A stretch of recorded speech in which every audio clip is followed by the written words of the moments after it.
Museo Palacio Cantón a través del tiempo es un podcast que se realiza especialmente para conmemorar los 110 años de la construcción del Museo Palacio Cantón.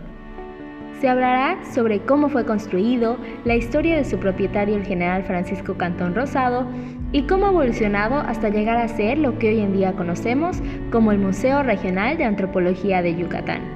Nosotras somos Cintia Andrade y Lourdes Castro y te iremos guiando en esta historia. Recuerda buscarnos en Facebook e Instagram como Museo Palacio Cantón. El día de hoy hablaremos sobre el segundo imperio que se dio, el juicio del general Cantón, las nuevas rebeliones y el comienzo del porfiriato. Capítulo 2. El segundo imperio. No tardaría en ocurrir otra rebelión. En marzo de 1863, el teniente coronel Manuel Rodríguez Solís, comandante de Izamal, se levantó en armas contra Irigoyen, y en diciembre hizo lo propio el coronel Felipe Navarrete, a quien se unió Cantón. Esta vez la cuestión resultó más complicada, pues la flota francesa ya se encontraba anclada frente a Campeche, amenazando con abrir fuego en el puerto. A Navarrete y a Cantón se les ha catalogado como abiertamente imperialistas, como si desde el momento en que se rebelaron hubiesen estado decididos a aceptar la intervención francesa. Sea como fuere, triunfaron los rebeldes. Navarrete se hizo cargo del gobierno y luego de derrotar a las fuerzas republicanas en Campeche, él, Cantón y demás partidarios reconocieron o se vieron obligados a reconocer a la Suprema Regencia y al emperador de México, Maximiliano de Habsburgo, quien destacó en Yucatán como comisario imperial a José Salazar y Larregui. El intento fallido del Segundo Imperio fue el tratar de acabar con la rebelión de los mayas, que atacaban constantemente a las poblaciones de la línea fronteriza que separaba a la zona rebelde de aquella controlada por el gobierno. En junio de 1865, el comisario imperial dio órdenes de avanzar sobre los territorios dominados por los mayas, pero las tropas del gobierno, entre las cuales figuraba el coronel Cantón, sufrieron una terrible derrota. Asimismo, los coroneles Navarrete y Cantón apoyaron al gobierno imperial hasta el final, defendiéndolo durante el prolongado sitio de 55 días que los republicanos impusieron sobre Mérida y sosteniéndolo hasta el último instante, cuando ya el comisario imperial había delegado el mando militar en ellos dos.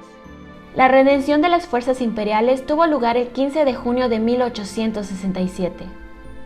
Después de varias negociaciones, los jefes republicanos triunfantes y los derrotados imperialistas firmaron la capitulación, acordando respetar la vida y la libertad de los vencidos.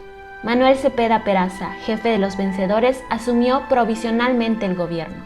La aventura del Segundo Imperio había terminado y en la República restaurada el pueblo musicalizaba las historias rimadas por los poetas y cantaba: De la remota playa te mira con tristeza la estúpida nobleza del mocho y del traidor. En lo hondo de su pecho ya sienten su derrota. Adiós, mamá Carlota, adiós, mi tierno amor.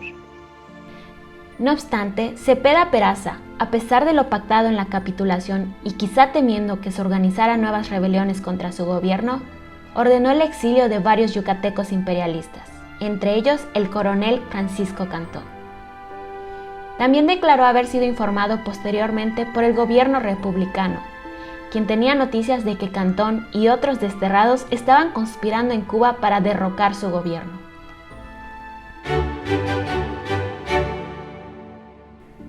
Los motivos del juicio y otras rebeliones.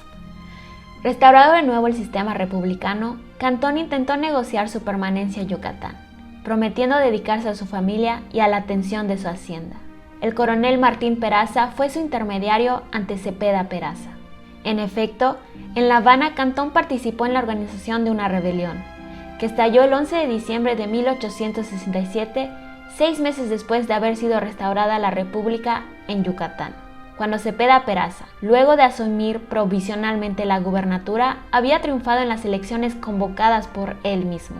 Fue entonces cuando se inició la rebelión para derrocarlo. Sus adversarios alegaban que hubo coacción durante el proceso electoral. El coronel Francisco Cantón desembarcó en Cizal a finales de diciembre, cuando los rebeldes ya habían logrado asumir el gobierno que le fue ofrecido a Cantón junto con el mando militar del estado. La llegada de tropas federales acabó con esta aventura, reinstaló a las autoridades legítimas y lo obligó a replegarse hacia el oriente y a vivir escondido durante 2 años en tanto gestionaba un nuevo perdón. Pero el perdón no llegó en esta ocasión. Además, correspondencia decomisada a algunos correligionarios demostró que se estaban preparando una nueva revolución dirigida por Cantón en Yucatán, para supuestamente apoyar un levantamiento de los conservadores campechanos. Por eso se intensificó su búsqueda y estuvo a punto de ser fusilado. El 13 de marzo de 1969, luego de permanecer prófugo durante 2 años, Cantón fue aprehendido al salir de la casa principal de su hacienda Cantó. Fue trasladado a Valladolid y con solo el requisito previo de identificarse, fue inmediatamente condenado a muerte por el coronel Daniel Traconis. El cigarro, las gestiones familiares y la lealtad de sus amigos le salvaron la vida momentáneamente, pero no lo eximieron de la prisión en Mérida y en San Juan de Ulúa, en espera de un juicio que su esposa y sus abogados lograron que no se efectuara en Yucatán, donde seguramente sus enemigos políticos habrían de condenarlo. Cuando el coronel Cantón llegó a San Juan de Ulúa, recibió un trato especial, que le permitía moverse libremente en el ámbito de la prisión a cambio de su palabra de honor y su promesa de que no intentaría escapar. Finalmente, el 31 de enero de 1870, el jurado militar que juzgó el caso absolvió al reo por unanimidad. Poco después, Cantón regresó a Yucatán. Las nuevas rebeliones. Cantón, sin ser de los más ricos, tenía ancestros conquistadores. Se movía con facilidad en distintos ámbitos sociales y contaba con valiosas amistades, tanto en el círculo de los conservadores como en el de los liberales. Había servido en la Guerra de Castas, bajo el mando de los principales militares yucatecos y bajo gobiernos de distinto signo político.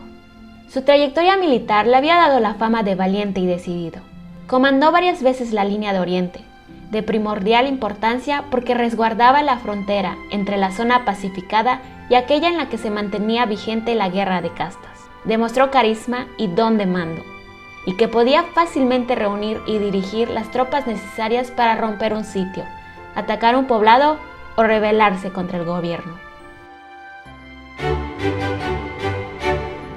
El Porfiriato. Un capítulo particular constituye la actuación militar del coronel Francisco Cantón a partir del movimiento que organizó en el oriente del estado. En diciembre de 1876, en apoyo del plan de Tuxtepec enarbolado por el general Porfirio Díaz, en contra de la reelección de Lerdo de Tejada. La participación de Cantón fue decisiva para el triunfo de los tuxtepecanos en Yucatán. Con ello, el coronel Cantón se granjeó el agradecimiento y amistad de don Porfirio. Se hizo perdonar su antigua afiliación imperialista.